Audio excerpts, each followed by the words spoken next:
So everyone, this is the new topic I'm going to start today. That is, the new partner does not bring his share of goodwill. When new partner does not bring goodwill premium in cash. Question number 35 में आपने पढ़ा था, जो partner goodwill cash में तो नहीं लेकर के आ रहा था, बट इन काइंड लेकर के आ रहा था, तो वहां पे भी गुडविल वो लेकर के आ रहा था। यहाँ पर जो कंडीशन है कि जो न्यू पार्टनर है वो गुडविल लेकर के ही नहीं आ रहा। ठीक है। तो तब हम क्या करते हैं कि जो न्यू पार्टनर जो गुडविल लेकर के नहीं आता, तो या तो उसके हम करंट अकाउंट को डेबिट कर देते हैं, या फिर पहले जो कैपिटल लेकर के आ रहा था, पहले कैपिटल ब्रॉड की एंट्री कर लेता है, अब उसके पास कैपिटल आ गई तो उसके कैपिटल को हम डेबिट भी कर सकते हैं। यानी कि जरूरी नहीं है कि हम करंट अकाउंट को ही डेबिट करें हर बार, क्योंकि कुछ बुक्स में आपको इसमें दे रखा होगा कि कैपिटल अकाउंट को भी डेबिट कर रखा होगा। करंट अकाउंट सपोज करो कोई फर्म फिक्स कैपिटल मेथड लेकर के ही नहीं चल रही, फ्लक्चुएटिंग मेथड लेकर के चल रही है, तो वहां पर आपको कैपिटल को ही डेबिट करना पड़ेगा। So the question is, question number 37. A and B are partners sharing profit and losses in the ratio of 3:2. They admit C into partnership for one-fifth share in profit. C pays in cash 40,000 for his capital. Goodwill of the firm is valued at this 25,000. जो valued goodwill है वो 25,000 है, but C is unable to bring his share of goodwill in cash. Pass the necessary journal entries. देखो हम entry यहाँ पे क्या क्या करेंगे। फर्स्ट तो उसकी जो कैपिटल लेकर के आया उसकी एंट्री कर लेंगे हम, bank account debit to C's capital account 40,000 40,000। अब जो ये अपने शेयर ऑफ गुडविल जो नहीं लेकर के आया था, इसका शेयर कितना है गुडविल में, इसका अपना शेयर कितना है, सी का 1/5 शेयर है इसका, और टोटल गुडविल है फर्म की 25,000। मल्टीप्लाई कर दोगे 1/5 से 25,000 को, तो आ जाएगा 5,000, यानी कि जो इसका शेयर ऑफ गुडविल रहेगा सी का वो 5,000 इसको लेकर के आना चाहिए यहाँ पे। तो ये गुडविल लेकर के आ जाएगा अपनी। आप चाहो तो शीर्ष कैपिटल अकाउंट को भी डेबिट कर सकते हो, क्योंकि अब यहाँ पे हम इसकी कैपिटल ब्रॉट डाउन की एंट्री कर चुके हैं, अब इसमें फर्म में से इसकी कैपिटल हो चुकी है, तो हम इस कैपिटल को भी डेबिट कर सकते हैं और ये करंट अकाउंट को भी डेबिट कर सकते हैं। यहाँ पर हमने सीज करंट अकाउंट डेबिट कर दिया to S capital account to B's capital account. ये जो गुडविल लेकर के आएगा इसको आप किस रेशियो में, सेक्रीफाइसिंग रेशियो में डिस्ट्रीब्यूट कर दोगे। इस केस में आपका जो सेक्रीफाइसिंग रेशियो आएगा वो आपका ओल्ड रेशियो ही आ जाएगा, तो आप इसको 3:2 में डिस्ट्रीब्यूट कर दोगे 5,000 को, divided by 5, that is 1, 1 3 3,000 and 1 2 2,000। Next question number 38. A, B, and C were partners in a firm sharing profit and losses in the ratio of 3:2:1. They admit D into partnership with 1/4 share which he acquired from A and B in the ratio of 2:1. यहाँ पर जो acquisition है D को, जो share जो 1/4 है, वो दोनों जो किन पार्टनर से मिला, सिर्फ ए और बी से मिला है, सी से नहीं मिला, यानी कि जो सेक्रीफाइस करा होगा वो सिर्फ ए और बी ने ही करा होगा, और किस रेशियो में करा होगा, 2:1 में ही करा होगा। On D's admission the goodwill of the firm is valued at ₹6 lakh. जब डी का एडमिशन के टाइम पे हमने गुडविल वैल्यूएशन करी वो 6 लाख रुपीज आई, और जो इसके शेयर के अकॉर्डिंग जो उसको कितनी गुडविल लेकर के आनी चाहिए, मल्टीप्लाई कर दोगे 1/4 के 6 लाख के साथ, कितना आ जाएगा, 1 लाख, सॉरी, यस, 1,50,000 इसको गुडविल लेकर के आनी चाहिए। पास necessary general entry and also calculate the new profit sharing ratio. तो जो डी को जो गुडविल लेकर के आनी चाहिए थी, अब यहाँ पे इसकी कैपिटल तो हमने क्रेडिट करी नहीं, कुछ कैपिटल के इन्फॉर्मेशन नहीं कि कितनी कैपिटल लेकर के आ रहा है, तो हम यहाँ पे डी के करंट अकाउंट को डेबिट कर देंगे। D current account debit to S capital account to B's capital account. C ने तो सेक्रीफाइस करा ही नहीं था, जो सेक्रीफाइस करा था किसने करा था, ए और बी ने ही करा था, और किस रेशियो में करा था, 2:1 में करा था। तो 1,50,000 को आप डिस्ट्रीब्यूट कर दोगे 2:1 में, 2:1 दैट इज 2 + 1 3, 1,50,000 को 3 से डिवाइड करोगे तो 50,000 आ जाएगा, 52 जा 1 लाख, 51 जा 50। इसके बाद उसने हमसे पूछा था कि न्यू प्रॉफिट शेयरिंग रेशियो भी हमें कैलकुलेट करना है, तो new profit sharing ratio calculate करने का तरीका देखो इसका ये होगा। डी का जो शेयर है 1/4 है, और ये जो 1/4 कंप्लीट करा था, कंट्रीब्यूशन करा था ए और बी ने, किस रेशियो में करा था, 2:1 में करा था, यानी कि 1/4 का 2/3 निकाल दोगे, यानी कि 2/12 ए ने दिया होगा डी को, और 1/4 multiply by 1/3 that is 1/12 B ने दिया होगा अपने शेयर में से। तो अब ए का जो न्यू शेयर निकाल दोगे उसका, आप ए का ये ओल्ड शेयर था 3/6, अब वो उसमें से 2/12 किसको, डी को दे देता है, तो अब उसके पास कितना बचेगा, 4/12 बच जाएगा उसके पास। ऐसे बी का निकाल दोगे आप, 2/6 माइनस 1/12, 3/12, यानी कि जो ए का न्यू शेयर आ गया 4/12 एंड बी का न्यू शेयर आ गया 3/12। सी ने कुछ सेक्रीफाइस नहीं करा था, तो जो उसका शेयर था उसका वो शेयर वही रहेगा 1/6। और डी का जो शेयर था वो 1/4 हमें क्वेश्चन में दे रखा है। तो न्यू प्रॉफिट शेयरिंग रेशियो हो जाएगा इसका 4/12 रेशियो, 3/12 रेशियो, 1/6 रेशियो 1/4।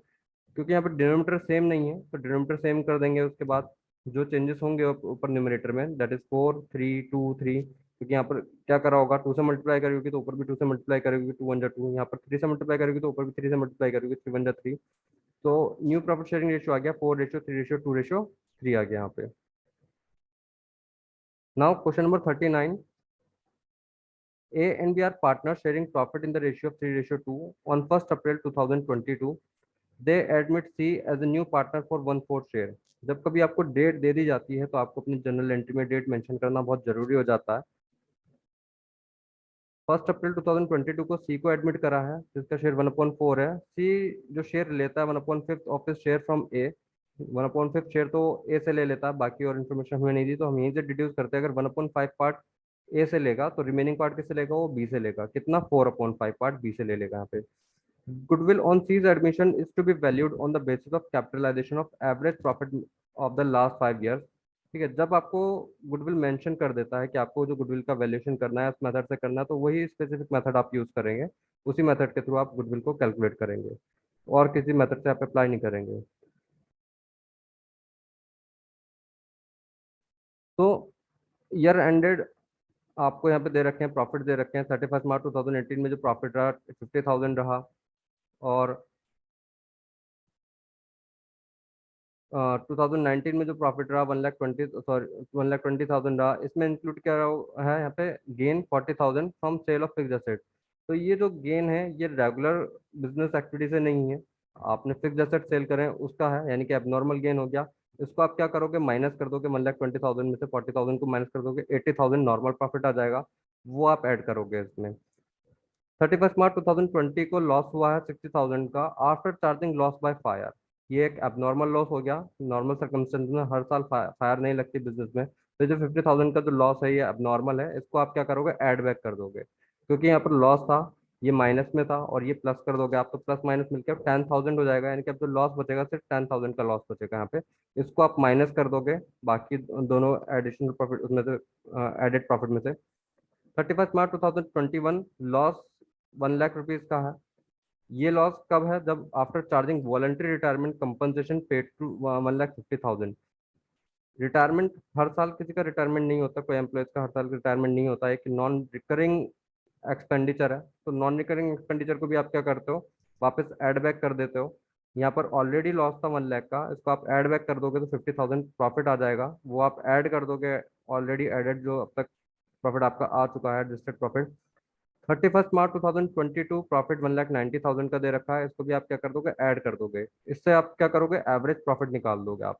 ये एवरेज प्रॉफिट जो हम निकाल रहे हैं वो, उससे गुडविल डायरेक्टली हम कैलकुलेट नहीं कर सकते हैं, क्योंकि हमें यहाँ पे लास्ट 5 ईयर्स का कुछ या फिर नंबर ऑफ ईयर परचेज नहीं दे रखा। हमें जो गुडविल वैल्यूएशन करनी है वो capitalisation of average profit method से हमें गुडविल कैलकुलेट करनी है।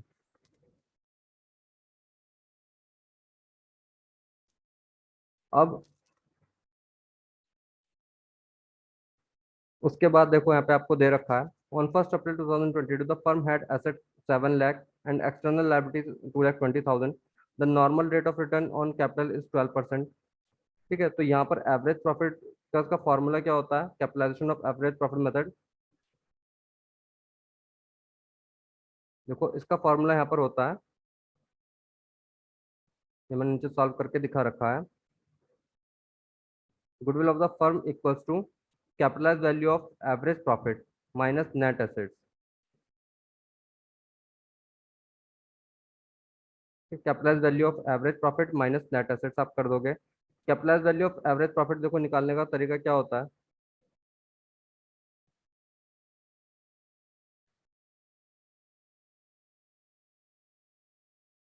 Capital value of average profit के लिए आपको एवरेज नॉर्मल प्रॉफिट निकालना होगा, जो कि मैंने आपको बता दिया था। उसमें आप सबसे पहले एवरेज प्रॉफिट निकालोगे। एवरेज प्रॉफिट निकालने का देखो फॉर्मूला क्या होता है, total normal profit upon number of years. यहाँ पर मैंने टेबल बना रखी है, ठीक है। यहाँ पे आपका देखो 50,000, इसमें कुछ आपको नहीं करना था एडजस्टमेंट, तो ये आपका नॉर्मल प्रॉफिट हो गया। 1,20,000 में आपका एबनॉर्मल गेन इंक्लूड था, उसको आप माइनस कर दोगे, 40,000 80,000 आ जाएगा। और 60,000 जो आपका लॉस था उसमें आपका एबनॉर्मल लॉस इंक्लूड था, उसको प्लस कर दोगे तो एक्चुअल में आपका 10,000 का लॉस आ जाएगा, उसको आप माइनस कर दोगे इसमें से। 1 लाख का जो लॉस था आपका 2021 में, इसमें इंक्लूड था आपका non recurring expenditure that is 1,50,000, इसको आप ऐड बैक कर दोगे तो 50,000 का आपके पास प्रॉफिट आ जाएगा, और 1,90,000 का यहाँ पर आपके पास प्रॉफिट आ गया। तो टोटल नॉर्मल प्रॉफिट आपका आ गया 3,60,000। एवरेज नॉर्मल प्रॉफिट निकालने के लिए आप क्या करोगे, total normal profit upon number of years, कितने ईयर्स हैं यहाँ पे, 5 ईयर्स हैं, 1 2 3 4 5, ठीक है, डिवाइडेड बाय 5 ईयर्स कर दोगे 3,60,000 को, 72,000 एवरेज नॉर्मल प्रॉफिट आ गया। Capitalise value of average profit का फॉर्मूला होता है average normal profit upon normal rate of return, ये आपको क्वेश्चन में गिवन था 12%, ठीक है, मल्टीप्लाई बाय 100, तो 72,000 डिवाइडेड बाय 12 मल्टीप्लाई बाय 100 कितना आ जाएगा, 6 लाख आ जाएगा। ये आपका capitalise value of average profit हो गया। गुडविल का फॉर्मूला होता है capitalise value of average profit minus net asset, net assets या तो कैपिटल एम्प्लॉयड बोल लो आप उसको, नेट एसेट बोल लो, दोनों सिनोनिम्स हैं एक दूसरे के। इसका फॉर्मूला क्या होता है, टोटल एसेट्स में से आप एक्सटर्नल लायबिलिटीज को माइनस कर दोगे, 7 लाख माइनस 2,20,000, 4,80,000 आ जाएगा, ठीक है। इसके नेट एसेट या कैपिटल एम्प्लॉयड को कैलकुलेट करने के दो फॉर्मूला होते हैं, एक तो एसेट्स अप्रोच से और एक लायबिलिटी अप्रोच से। लायबिलिटी अप्रोच से जो फॉर्मूला हो जाता है वो capital plus reserve plus profit and loss plus my profit and loss plus जितने भी आपके जो रिजर्व होंगे वो आप ऐड कर दोगे। अगर कोई फर्म में आपको गुडविल दे रखी होगी या फिर डिफर्ड एक्सपेंडिचर आपको देखेंगे वो आपको माइनस कर दोगे इसमें से, ठीक है। गुडविल हमारी यहाँ पर देखो निकल के आ जाएगी 6 लाख, हमने टोटल एसेट्स हमारे पास 7 लाख में क्वेश्चन में गिवन थे, 2,20,000 हमने माइनस करते 4,80,000 कैपिटल एम्प्लॉयड आ गई। गुडविल ऑफ द फर्म का फॉर्मूला अप्लाई करके कैपिटल वैल्यू हमारी कितनी आ गई थी, capital value of average profit 6 lakh आ गई थी, इसमें से 4,80,000 को माइनस कर दोगे, 1,20,000 के आगे यहाँ पे गुडविल आ गई यहाँ पे।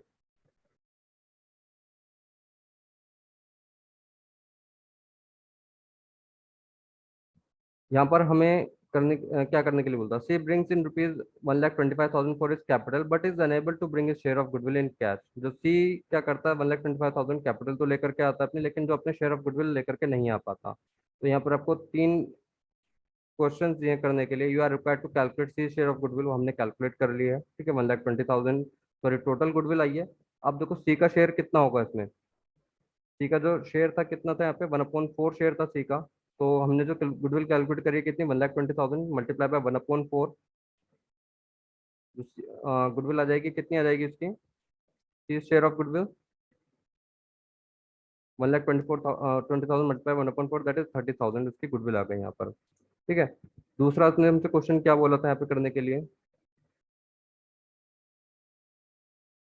पास necessary journal entries and calculate new profit sharing ratios, यानी कि हमें जर्नल एंट्रीज करनी है और न्यू प्रॉफिट शेयरिंग रेशियो में इस क्वेश्चन में करना है।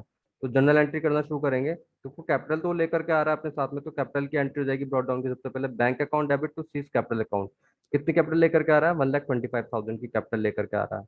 बैंक अकाउंट में आप 1,25,000 कर दोगे और सीज कैपिटल में 1,25,000 कर दोगे। अब वो अपनी गुडविल लेकर के तो नहीं आ रहा, ठीक है, तो चाहो तो आप सीज कैपिटल अकाउंट को भी डेबिट कर सकते हो या सीज करंट अकाउंट को भी डेबिट कर सकते हो। सीज करंट अकाउंट को डेबिट करा to S capital account to B's capital account, ठीक है, 30,000 उसके गुडविल थी। ये किस रेशियो में आप करोगे, यहाँ पर हमें क्लियरली बोला था कि जो सेक्रीफाइस करा है दोनों ने अपने उसमें कंट्रीब्यूशन करा है, किस रेशियो में कंट्रीब्यूशन करा था यहाँ पे,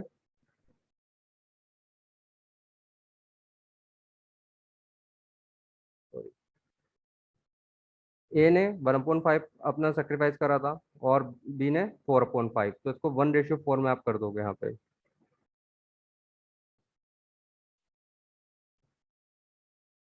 1 + 4 that is 5, 30,000 divided by 5 that is 6,000। ए को 1 उसमें करना है आपको, तो 6,000 आ जाएगा। 6,000 multiply by 4 that is 24,000, B के उसमें आप ट्रांसफर कर दोगे कैपिटल में, ठीक है। उसके बाद इसने बोला था कि new profit sharing ratio calculate करना है।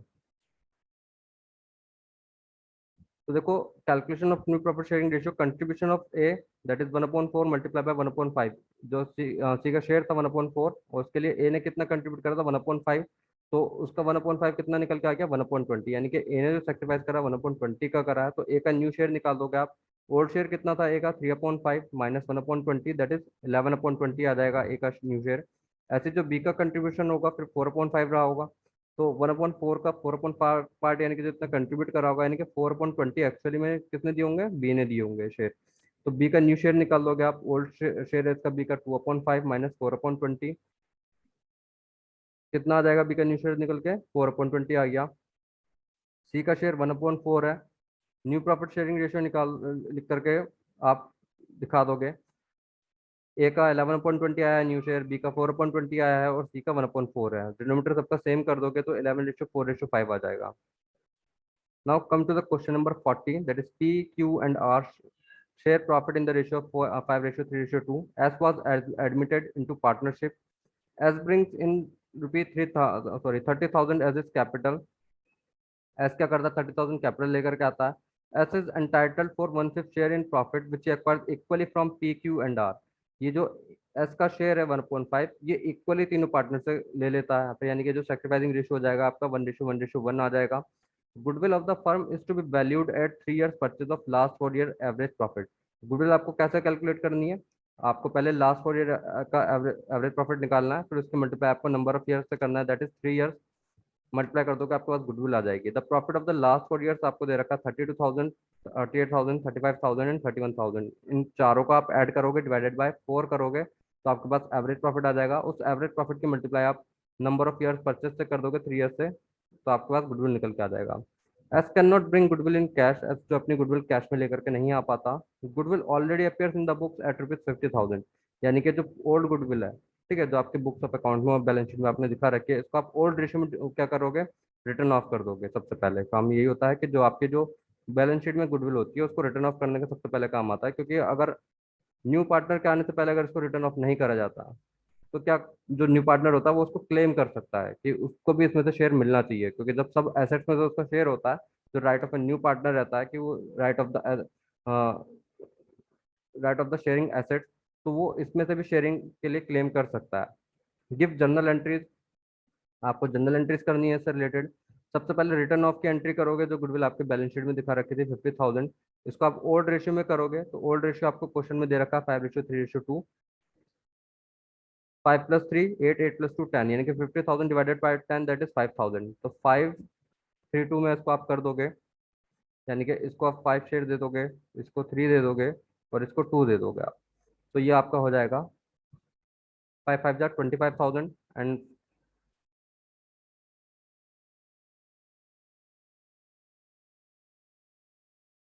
ठीक है। तो ये 25,000 आ जाएगा, ये 15,000 आ जाएगा, 10,000 आ जाएगा। ये क्या हो गया, गुडविल रिटर्न ऑफ कर दिया आपने ओल्ड रेशियो में। उसके बाद आप ब्रॉड की एंट्री कर दोगे, जो न्यू पार्टनर है वो कैपिटल लेकर के आ रहा है अपने साथ में, तो आप एंट्री कर दोगे 20 bank account debit to S capital account 30,000 30,000, ठीक है। फिर उसके बाद जो गुडविल लेकर के जितना शेयर ऑफ, आप देखो पहले गुडविल कैलकुलेट करके दिखा देते हैं यहाँ पे, calculation of goodwill of the firm. Total profit कितना आया था, 1,36,000 हो जाएगा। टोटल प्रॉफिट 32,000, 38,000, 35,000, 31,000 को आप ऐड कर दोगे, मतलब 36,000 आ जाएगा। एवरेज प्रॉफिट निकालने के लिए फॉर्मूला होता है total profit divided by number of years. तो टोटल प्रॉफिट कितना आ गया हमारे पास, 1,36,000 आ गया, डिवाइडेड बाय 4, दैट इज यानी कि जो टोटल आपका एवरेज प्रॉफिट आ गया 34,000 आ गया। गुडविल का फॉर्मूला होता है average profit multiply by number of years purchase, 34,000 multiply by 3, that is 1,02,000। Firm की टोटल गुडविल आ गई। इसमें एस का शेयर कितना होगा, एस का शेयर है 1/5, तो 1,02,000 में एस के शेयर के अकॉर्डिंग यानी कि 20,400 उसको गुडविल लेकर के आनी चाहिए, तो इसकी एंट्री आप कर दोगे। S current account debit to P's capital, जो पार्टनर सेक्रीफाइस कर रहे हैं, यहाँ पे हमें क्वेश्चन में जो दे रखा था कि तीनों ने इक्वली कंट्रीब्यूट करा है न्यू पार्टनर एस के लिए, तो जो सेक्रीफाइस होगा तीनों को बराबर होगा, तो जो गुडविल डिस्ट्रीब्यूशन करोगे वो इक्वली करोगे। 24,400 को आप डिस्ट्रीब्यूट कर दोगे, डिवाइडेड बाय 3 कर दोगे इसको आप, तो कितना आ जाएगा 6,800, यानी कि to P's capital account 6,800, to Q's capital account 6,800, to R's capital account 6,800।